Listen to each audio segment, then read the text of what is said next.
La matinale d'Europe 1, 6h30, 9h. Thomas Soto. Le débrief de la matinale, les temps forts de ce que vous avez entendu ce matin sur Europe 1. C'est un document Europe 1. Notre journaliste Laure d'Autriche a recueilli le témoignage d'un prêtre pédophile condamné et aujourd'hui exclu de l'église. Écoutez, c'était l'enquête du 8h.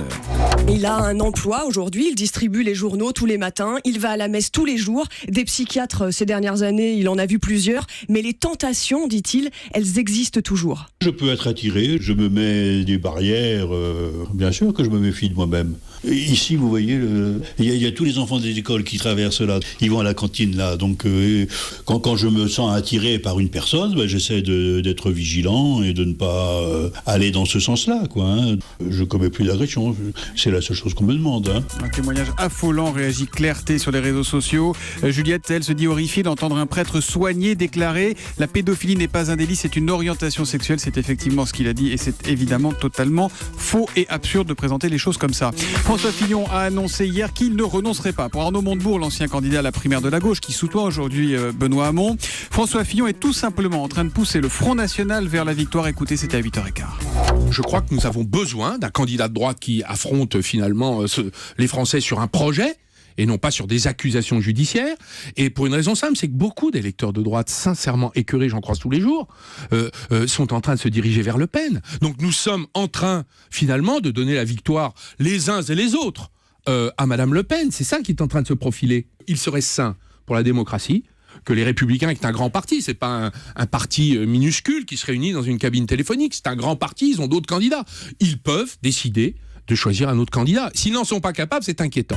Arnaud Montebourg ce matin sur Europe 1, à 8h10. Danny nous a raconté qu'il était amoureux, ou presque. Danny Cohn-Bendit qui a déclaré sa flamme à un certain George W. Bush.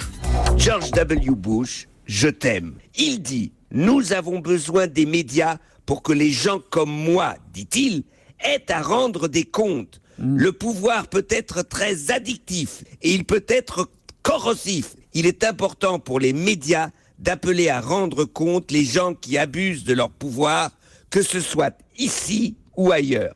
Eh bien, il fait la leçon à Donald Trump, il fait la leçon à tous les politiques. Oui, la démocratie a besoin des médias. L'humeur de Dany, 8h10 sur Europe 1. Mélanie est une jeune femme de 21 ans trisomique. Elle va réaliser son rêve, qui est de présenter la météo à la télé. Son message porté sur Facebook a été visionné des millions de fois, a ému la France entière. Mélanie Ségard était donc mon invitée à 7h45 et je lui ai demandé tout simplement pourquoi elle rêvait à ce point de présenter la météo. Montrer le temps aux gens, c'est fait beau, c'est pleut. C'est important de partager avec eux le temps ? Oui. Parce qu'il fait le même temps pour tout le monde finalement. Oui. Mélanie, l'ampleur que ça a pris, est-ce que ça vous surprend ? Est-ce que vous êtes étonnée de voir que là, tout le monde parle de vous, à la télé, à la radio, sur Facebook ? Ça vous étonne ou pas ? Oui. Vous attendiez à devenir une star comme ça ? Oui. Ah, vous attendiez ? Il paraît que vous adorez chanter, c'est vrai ça ou pas ? Oui, c'est vrai, oui. C'est qui votre chanteur préféré ? Garou. Garou ? Oui. Et quelle chanson de Garou ? Sous le vent peut-être que c'est la Oui, météo ? c'est sur le vent, oui. Ah bah, c'est normal, c'est lié. Hein. Vous connaissez les paroles ? Un petit peu, Allez-y. Fais comme si j'avais pris la mer, j'ai senti la tromboire, j'ai glissé sur le vent. Vous chantez mieux que moi. Hein. Fais comme si je quittais la terre, j'ai senti mon étoile, je l'ai suivi. Avec Mélanie à la météo, il fera toujours beau, bravo, réagit Peggy Leroy, Barbara Riff. Son sourire dans le studio d'Europe 1 vaut tous les likes du monde, ou encore Garance, coïncidence ou pas, mais aujourd'hui est le seul matin de la semaine où il fait beau. Merci Mélanie, elle peut le faire, c'est le hashtag, elle peut le faire pour la soutenir sur les réseaux sociaux. Voilà donc pour le débrief.